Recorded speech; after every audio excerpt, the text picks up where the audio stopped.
Zjistili jsme, že na počítačích se nehrají jenom brutální hry, ale existuje i internet, na kterém, jak možná víte, existuje video, které má poměrně velký úspěch. Ano, toto video se jmenuje Nejhorší reportáže TV Nova všech dob.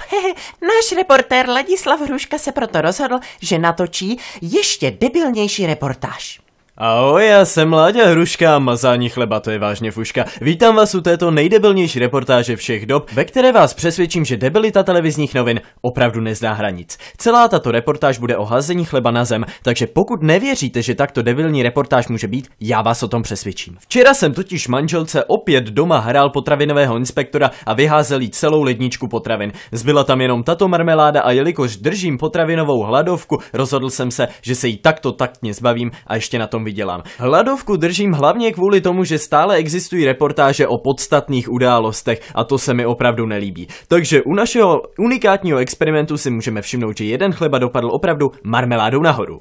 Takže co debilního bych mohl ještě udělat? Já vám změřím výšku mého stolu, můj stůl měří asi 80 cm.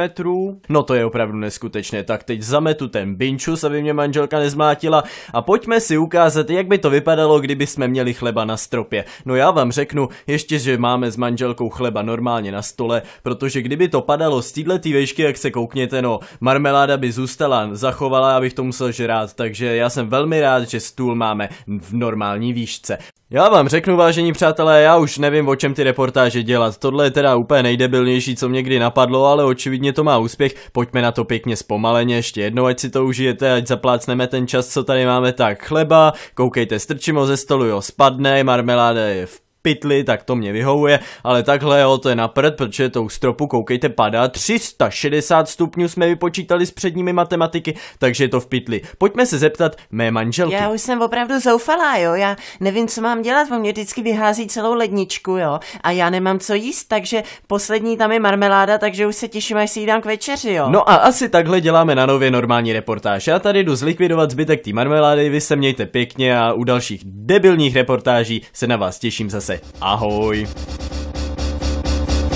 O můj bože, a já už se jen ptám, kolik podobných parodií ještě musím udělat, aby si v televizních novinách někdo řekl, pojďme dělat ty reportáže o něčem opravdu zajímavém a potřebném, co je třeba, aby lidé opravdu znali a věděli, a ne o bábách pod kořenem, zamrzlých vodách v minus 15 stupňů, rozbitých kokosech a marmeládách na zemi.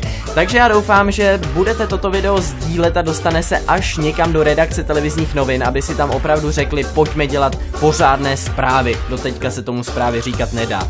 Co je horší, že ČT1 začíná přebírat tento formát zpráv. Každopádně pokud se vám video líbilo, dejte like, pustíte si i další zábavná videa kanálu Gameball.cz, no a nezapomeňte i na odběr, aby vám už neuniklo žádné nové video kanálu Gameball.cz, respektive moje video, Kovyho. Mé jméno je Kovy, těším se na vás opět u nějakých dalších videí, mějte se moc hezky a užívejte si života bez televizních novin. Mějte se moc pěkně a ahoj.